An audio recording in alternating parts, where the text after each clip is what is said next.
and madman repressively be all turned to aggression, whereas artists are generally harmless perverts and neurotics. Accordingly, art is civilization's greatest virtue, the highest expression of the human spirit and love of life. Freud thinks it's the only hope for the creative future of mankind. Now, there's glory for you. Well, I'm very glad that you cleared that up for me. The Jabberwocky is a symbol of the castrating father figure. I shall try to remember that. That's all. Goodbye. Goodbye. Until we meet again. Oh, I shouldn't remember you, even if we did meet. In that case, fight your butt! Ah! Moonface!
may proceed to examine the accused. Thank you, Miller. Are you Charles Dodgson of Christchurch College, Oxford University? Yes, I am. Good. Now then, Mr. Dodgson, my first question to you is this. How long have you been a pervert? Objection! The persecution is badgering my client. Sustained. Persecution can be refrained from the use of prejudicial language. In that case, I will rephrase the question. How long have you been a don at Oxford University? A long time. Some people say far too long. And how did you first make the acquaintance of Alice Liddell, later to become Alice in Wonderland? I was taking photographs in the Deanery Gardens where 3 young ladies happened to be playing croquet. The camera aroused their curiosity.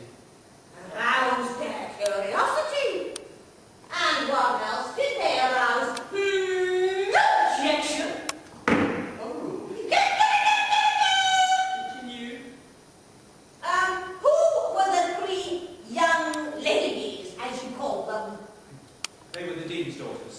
Lorena, Edith, and... Alice? The accused will answer the question. Yes.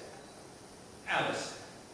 Speak louder and kindly refrain from stammering. Just give your evidence and don't be nervous. Or I'll have to shoot you on the spot. Tell the court what happened next. Alice asked questions about the camera. The friendship developed from there. That's jolly good. The friendship developed from there. That's a pun, you know. Shut up! The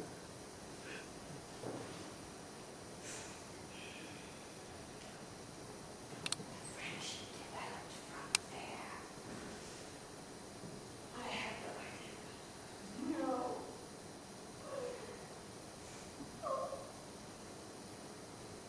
I'm sorry. What's the word? Yes, oh yes. That was in, I beg your pardon, that was in April of 1856. I remember now. Yes. And you were 32 years old? Yes, I was. And how old was Alice?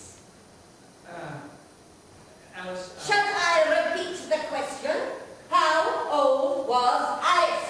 She was 10 or 11, I think. 10 years old. A mere child of 10. Hardly a young lady as you described. And you, 32 years old.